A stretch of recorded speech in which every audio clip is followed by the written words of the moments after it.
Shalom, Bapak Ibu, saudara-saudara yang terkasih dalam nama Tuhan. Kita bersyukur kepada Tuhan bahwa hari ini kita kembali bersama untuk merenungkan firman Tuhan. Oleh karena itu saya mengajak kita, marilah kita berdoa. Damai sejahtera Allah yang melampaui segala akal, itulah yang memelihara hati dan pikiranmu dalam Kristus Yesus Tuhan. Amin.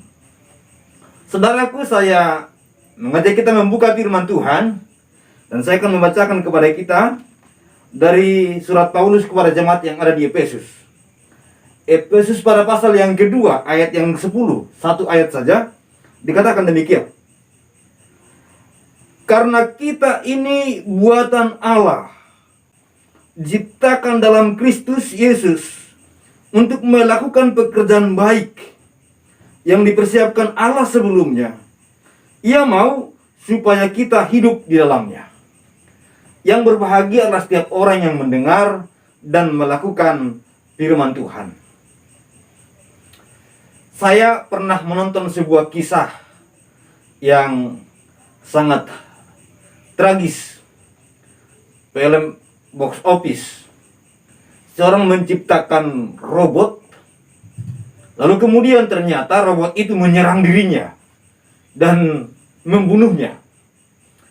Saudara-saudara yang terkasih nama Tuhan, dia gagal untuk menciptakan sesuatu yang tepat sesuai dengan apa yang dia kehendaki. Dia mengharapkan yang dibangunnya itu, yang ciptakannya itu akan membantu dia, tapi nyatanya membunuh dia. Bapak Ibu, saudara-saudara yang terkasih dalam nama Tuhan, Allah menciptakan manusia bukan tujuannya untuk membunuh Allah. Allah menciptakan manusia agar manusia itu mempermuliakan Allah.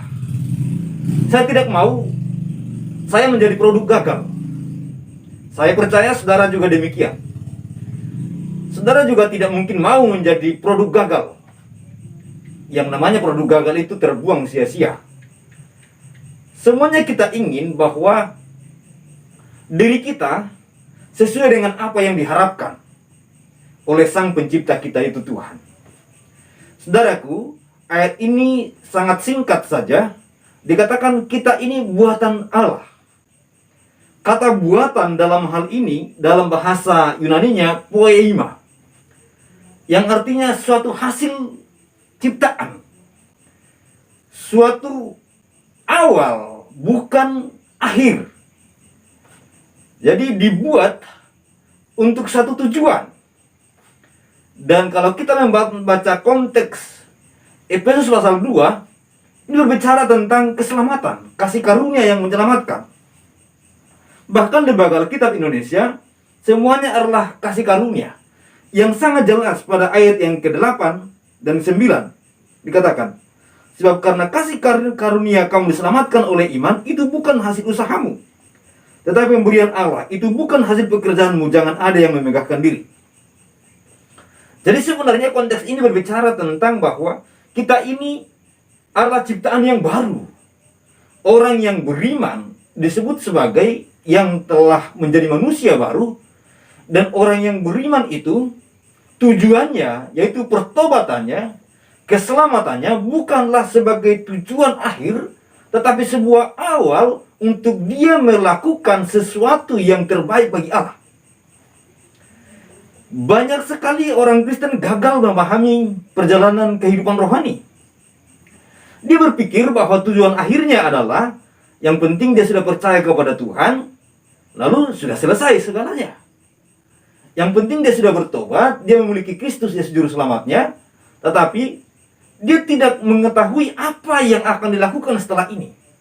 Padahal sebenarnya Tuhan menghendaki kita untuk melakukan hal-hal yang Tuhan kehendaki, yaitu dikatakan melakukan pekerjaan yang baik yang sudah dipersiapkan Allah sebelumnya. Itu dikatakan ayat ini kepada kita. Oleh karena itu, saudara yang terkasih nama Tuhan, kalau kita juga membaca bagian lain surat Paulus 2 Korintus 5 ayat 17, kita disebut ciptaan yang baru, yang lama sudah berlalu, yang baru sudah datang. Berarti Karakter-karakter kita yang lama ditinggalkan akan menjalani kehidupan karakter yang baru. Pola hidup lama, pola hidup yang berdosa ditinggalkan jadi pola hidup yang menyenangkan hati Tuhan. Perbuatan-perbuatan yang tidak benar ditinggalkan, melakukan perbuatan-perbuatan yang benar sesuai dengan kitab suci. Lalu kemudian juga dalam surat Roma dikatakan kepada kita, Roma pasal 8 ayat 29 dikatakan bahwa kita ini sebenarnya tujuannya adalah supaya kita semakin hari akan semakin menjadi sama seperti Tuhan, seperti Kristus, meniru Kristus, semakin sempurna, semakin menyerupai Kristus Tuhan. Itulah tujuan penyelamatan. Jadi bukan hanya tujuan supaya kita selamat masuk surga, tetapi selama di dunia ini kembali melakukan hal-hal yang tidak sesuai dengan firman Tuhan. Itu salah. Saudara-saudara, karena Allah menciptakan saudara dengan suatu tujuan tertentu, satu maksud tertentu. Demikian pun dengan ciptaan yang baru, di mana Tuhan membawa kita kepada suatu keselamatan yang datang daripadanya, itu juga kepada satu tujuan tertentu, yaitu melakukan pekerjaan yang baik menurut kehendak Allah.